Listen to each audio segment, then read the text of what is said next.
అండి, good morning. అందరూ ఎలా ఉన్నారు? నేనైతే చాలా బాగున్నానండి. మీరు కూడా అందరూ బాగున్నారు అనుకుంటున్నాను. Hoping everyone doing well. Thank you so much for all the support. వీడియోలోకి వెళ్ళే ముందు ఎవరైనా ఫస్ట్ టైం మన ఛానల్ చూస్తే మాత్రం ఛానల్ అయితే సబ్స్క్రైబ్ చేయడం మర్చిపోదు. అలాగే లైక్ అయితే ఇచ్చేసేయండి. ప్రతి వీడియో కూడా లైక్ చేయండి. Mini vlogs and family vlogs అన్నీ కూడా చూసేసేయండి. ఫుల్ వీడియోస్ చూడండి. లైక్ అయితే ఇవ్వడం మర్చిపోదండి. మీరు లైక్ చేయడం వల్ల సజెషన్ అయితే చాలామందికి షేర్ అవుతుంది.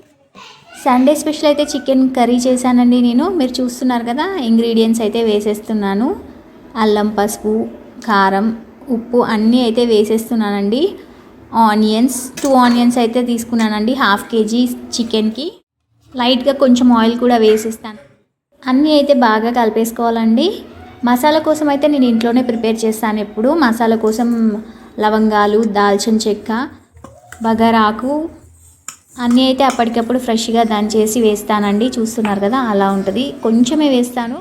కొంచెమే చాలా పవర్ అండి. చాలా ఘాటు ఉంటుంది మసాలా. బయట ప్యాకెట్స్ మసాలా కంటే ఇంట్లో ప్రిపేర్ చేసుకొని వేస్తేనే చాలా టేస్టీ ఉంటుంది కర్రీ. నేనైతే ఎప్పుడు బయటవి యూజ్ చేయనండి. ఇలా ఇంట్లో ప్రిపేర్ చేసి అప్పటికప్పుడు ఫ్రెష్గా వేస్తాను. కర్రీ మాత్రం చాలా టేస్టీగా చాలా బాగుంటుంది. అన్నీ కలిపేసి అయితే అలా పక్కనైతే పెట్టేశానండి. మీకు చూపిస్తున్నా కదా, అవైతే వేసేసా మసాలాకి.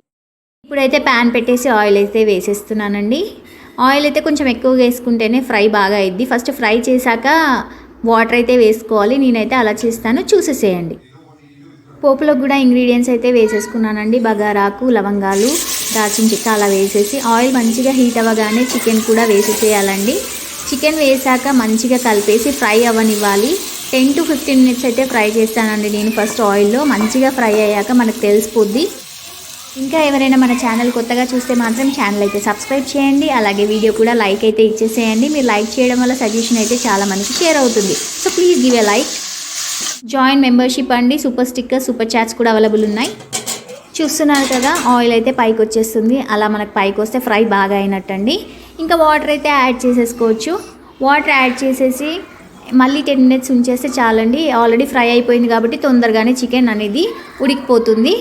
సో లాస్ట్గా ఫైనల్లీ కొరియండర్ అయితే యాడ్ చేద్దాం. కొత్తిమీర యాడ్ చేసేసి మళ్ళీ ఒకసారి ఒక 2 minutes ఉంచేసి ఆఫ్ చేసేసుకుంటే కర్రీ రెడీ అండి. ఎమ్మీ స్పైసీ చికెన్ కర్రీ అయితే రెడీ అయిపోయిందండి. ఇదైతే నేను ఫాలో అయ్యే ప్రొసీజర్ మీ అందరికైతే షేర్ చేశాను. వీడియో నచ్చితే లైక్ అయితే ఇచ్చేసేయండి. అలాగే ఛానల్ అయితే సబ్స్క్రైబ్ చేయండి. Thank you so much for all the love and support you're showing till now. Hoping it continues. నేను మీ Ramya Sasi. Thank you so much for watching.